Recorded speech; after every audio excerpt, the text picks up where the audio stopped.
the center of the gaming universe. Today on X-Play, we review Super Smash Bros. Brawl for the Wii, the biggest and baddest entry into the hugely successful series. Then, we preview Dark Sector and bring you classified information about this bloody new franchise. Plus, we review Full Eat Scholarship Edition for the Wii. Will it get a passing grade? And you might want to consider moving to Canada because Bob and Steve are on the job. It's game time!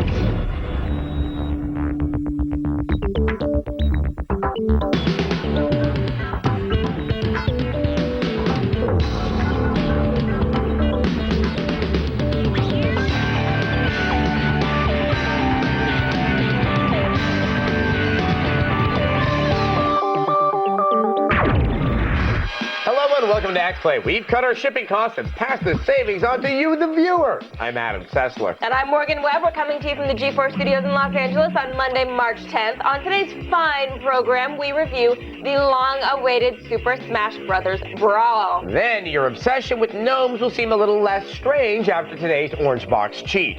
Plus, we'll review Bully Scholarship Edition for the Wii and see if it needs to be held back another year. But first, let's get all the day's top headlines in our gaming update.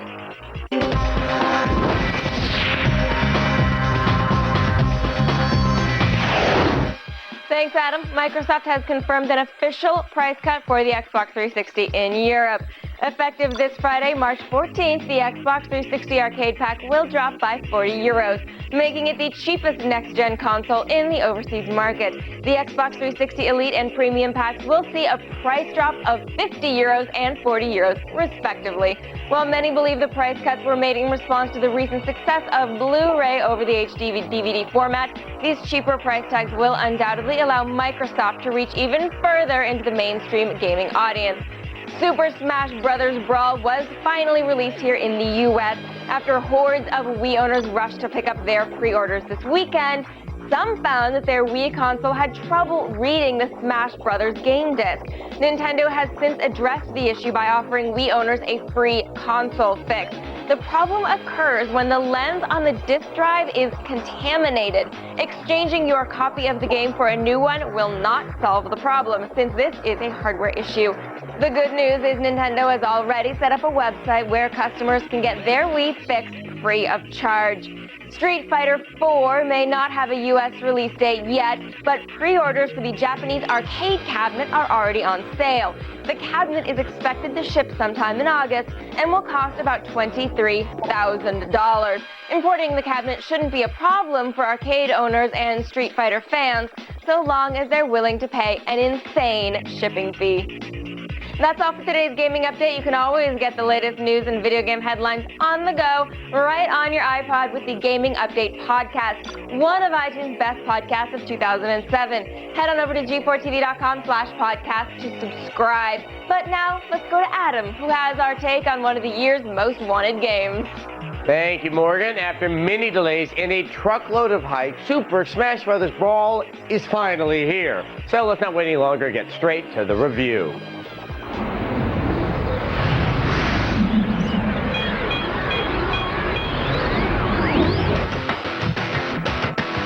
Everybody just relax.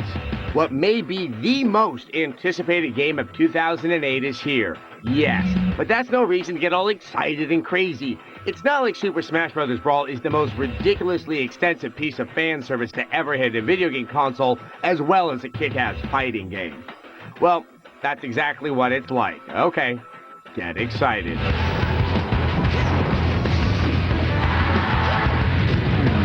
Super Smash Bros. Brawl is quite simply everything anyone could love about Nintendo rolled into one ridiculously jam-packed game. From the huge character roster, to the inventive new stages, to the extensive adventure mode, it's everything Melee was, but bigger and better. The base game remains the same. 2 to 4 Nintendo characters beat the living hell out of each other. Knocking an opponent off screen will kill them and score you a point. Highest score or last man standing wins. The formula works and the balance remains as tight as always. Other than a slight speed reduction, this is the same gameplay that has made the Smash Bros. Series a perennial favorite. The The one major addition is the Final Smash. Each character has a super duper finishing attack that can be unleashed with the use of a Smash Orb. These attacks are over the top, deadly, and add a lot to a match. A well-timed Final Smash can change the course of a game. For the friendless, there's the added bonus of near-flawless online play. Brawl's most important new feature works like a charm and is so lag-free, it's hard to tell you're not playing with people on your couch. Lurking on the solo side is the Subspace Emissary, an expansive adventure for 1 or 2 players that takes you through the rudimentary storyline of the game. This 8 to 10 hour romp feels a little like Kingdom Hearts with all the cameos and crossovers going on. Conveniently, playing through this mode will unlock all the characters by the end of the tale, which is good for people who don't want to play hundreds of versus matches just to unlock their favorite fighters. And of course you have the event challenges, classic mode, the stage editor, hundreds of trophies and stickers to collect, dozens of music tracks to unlock. There's enough content in Brawl to keep you busy for months, if not years. Clearly, even in this era of minigame collections and voting channels, Nintendo has not forsaken the hardcore. Super Smash Bros. Brawl opens 5 cans of whoop ass out of 5.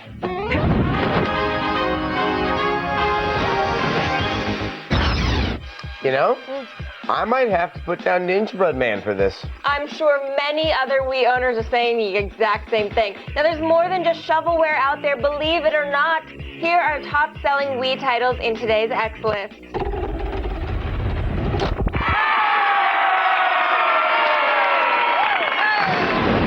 At number 5 is The Legend of Zelda Twilight Princess, or Okami Jr., as I like to call it. Right ahead of that is Rayman Raving Rabbids 2, which is coasting off of the previous game's sales just like a sequel should. Despite Steven Spielberg's lack of support, Mario and Sonic at the Olympic Games comes in at number 3. Sonic hates Tibet, you know. At number 2 is Wii Play. By now, I'm guessing that every person in America has at least one copy. I use them as coasters. And the number 1 seller is Super Smash Bros. Brawl. If there's anything that could beat that bundled-in minigame collection, it's this. Thank God. You've got a couple of minutes to fire off some angry emails. X-Play will return right after this. Coming up on X-Play, we go back to school and review the remake of a Rockstar classic, Bully Scholarship Edition. Plus, you might want to lay down some plastic for our bloody preview of D3's Dark Sector. Then we show your tax dollars at work in the latest adventures of Bob and Steve. You don't want to miss it.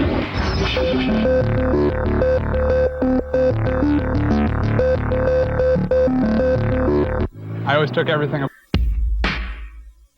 The way you watch TV is changing, and G4 is leading the way.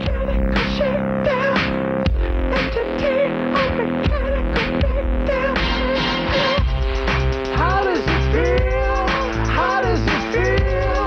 How does it feel? Now you're in control. Anytime, anywhere, online, podcast, mobile, on demand, G4.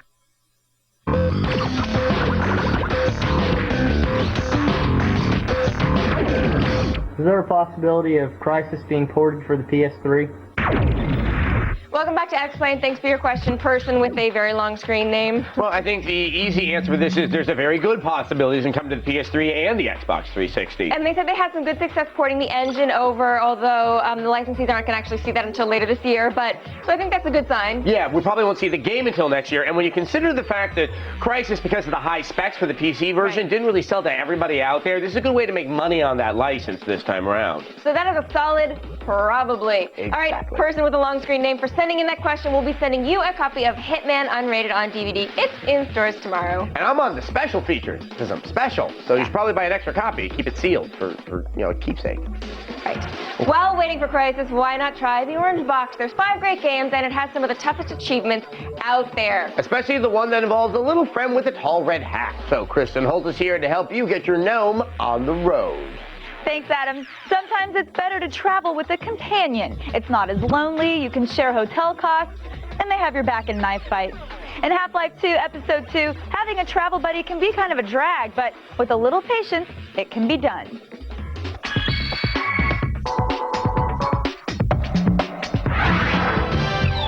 found a garden gnome near the beginning of Half-Life 2, Episode 2. But in order to score this achievement, you need to get that little guy all the way to the rocket launch at the end of the game. Sounds like a pain in the ass? Well, it is. But you know what they say, gnome pain, gnome gain. To start, you'll find him in the first chapter in the room where Alex contacts her father. He should be hiding under the bed. In order to get your gnome to the end, you're going to need to move him around a bit. You can put him down for safekeeping, but you need to be sure that it's a place you can return to. And be sure to save often. There's nothing worse than losing a gnome.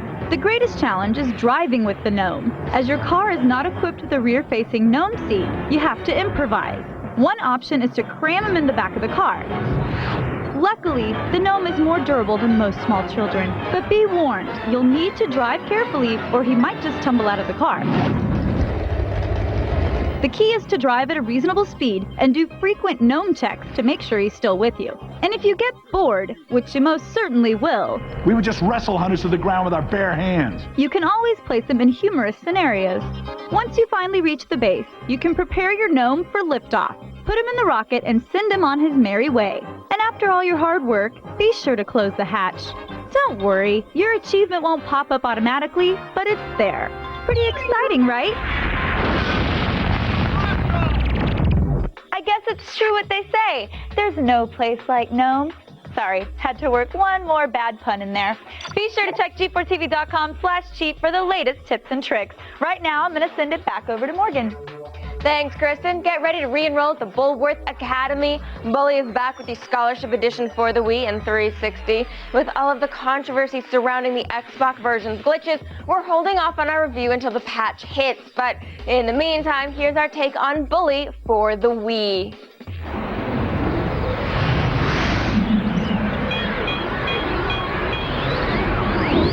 Well, welcome to Bullworth. Bully Scholarship Edition is the rare Wii revamp that actually feels like a worthwhile purchase. There's enough new content and console-specific features that it might be worth a trip back to Bullworth Academy. Ladies and gentlemen, I give you Femboy, the girliest boy in school.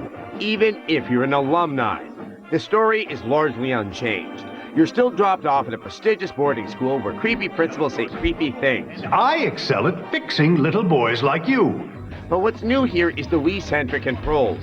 Fighting is now actually fun thanks to the ability to pull off combos using the remote and nunchuck. Finally, some good old teenage bloodshed. Surprisingly, the retrofitted control scheme works quite well. It's a freaking massacre! But strangely enough, our favorite additions are the game's 4 brand new classes. Biology, for example, plays like a schoolroom version of Trauma Center. I hope you all have strong stomachs. Meanwhile, Music class satisfies your primal urge for a quick rhythm game. Plus, there are 8 brand spanking new missions.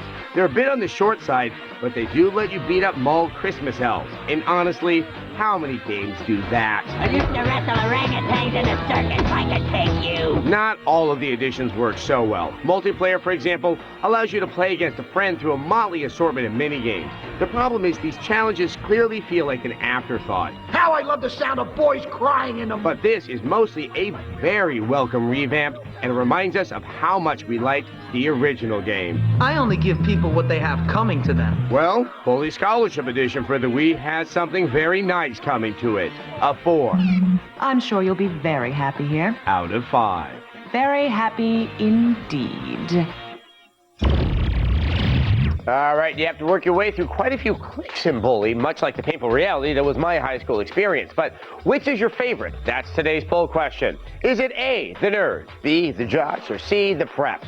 Log on to g4tv.com/xplay and let us know who you'd rather hang with at the lunch tables.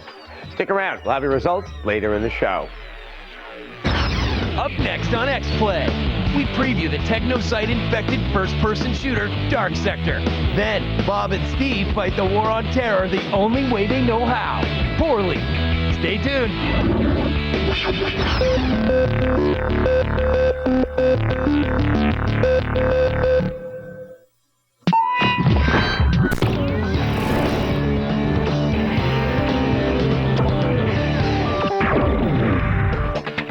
Welcome back back to X-Play. If your weapon of choice is a glaive, then you'll probably enjoy this next game, and chances are you really like Crawl too, which makes you double cool.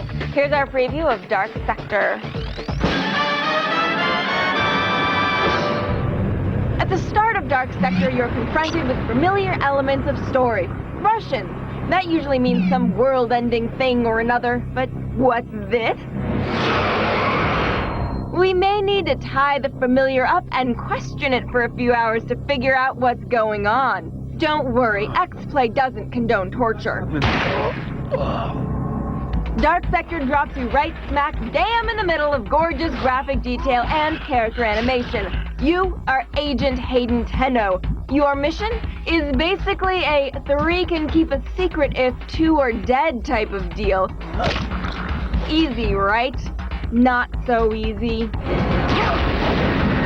Tenno's an interesting figure. Resourceful, good-looking, a ruthless killer. The tale is involving with one foot in a familiar storyverse and another in the shadowed fear of the unexplained.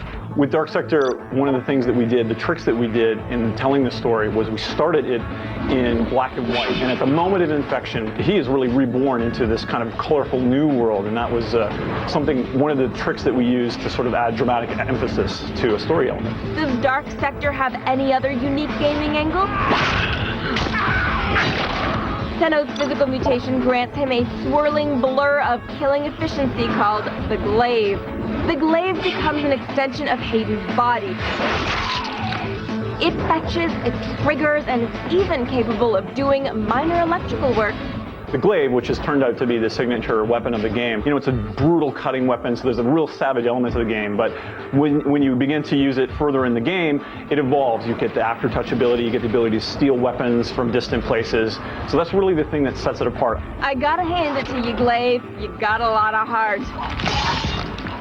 Combat is a solid, varied experience. Combine this with beautiful graphics, an involving story, and multiplayer, and you've got a game worth dying for. In the game, that is. Look for Dark Sector in the weeks ahead.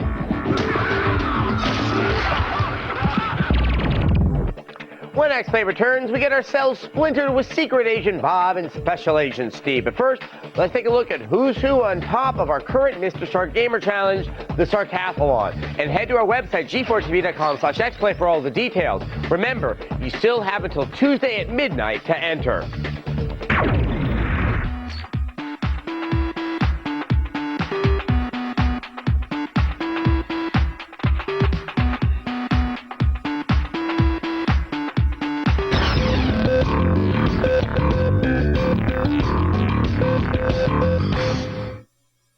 Fans and critics agree Attack of the Show is time well wasted. Testify! One of the coolest shows on TV. Attack of the Show, weeknights at 7 and 10, only on G4.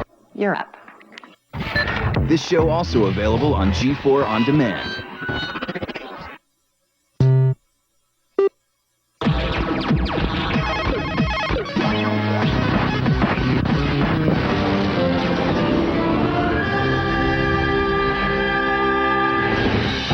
Welcome back to X-Play. Earlier in the show, we asked who's your favorite group in Bully. Well, we've tallied your votes, and so far the most popular clique is the Nerds with 50%. Go figure, I don't know. Well, nerds aside, the world is a scary place. Fortunately, our government has a line of defense that looks to keep us free from harm. Unfortunately, the names are Bob and Steve.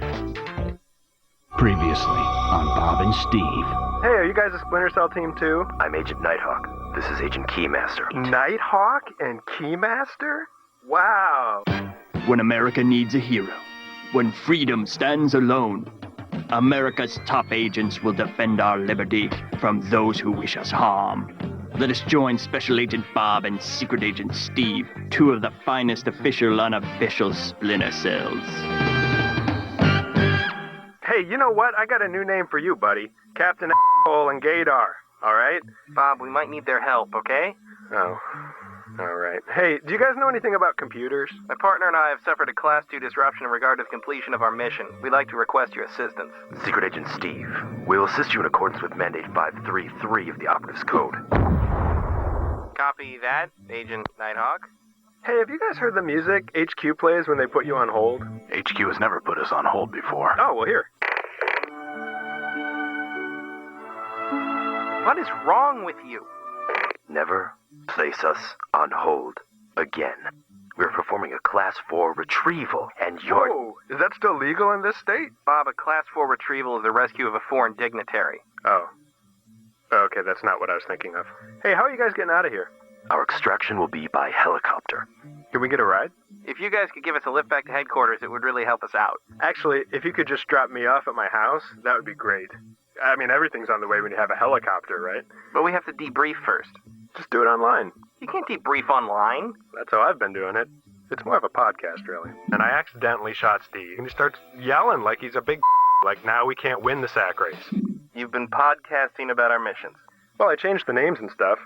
Join us next week when Steve and Bob disarm more terrorists with their amazing cunning and stealth. And then he rolls an 18, so my magic missile deflects back on me, which is complete bull. Wow! Be sure to tune in tomorrow night for a special edition of X-Play as we present Tom Clancy's Rainbow Six Vegas 2. Team Rainbow heads back to Sin City to explore the darker side of Vegas, and we've got world premiere footage to prove it. The brand new storyline, exclusive new details, never before seen footage, and much more. Your mission starts tomorrow night at 8. Check out g4tv.com/Rainbow6 to pre-order your copy and for more info on Tom Clancy's Rainbow Six Vegas 2. And on Wednesday, we'll have reviews of Condemned 2 and Turning Point Fall of Liberty. And we will see you tomorrow. Thanks for watching. All right, go home. Play your Super Smash Brothers. I think they are home. I know. I'm going to go home and play it. If you see someone lose, it might be me.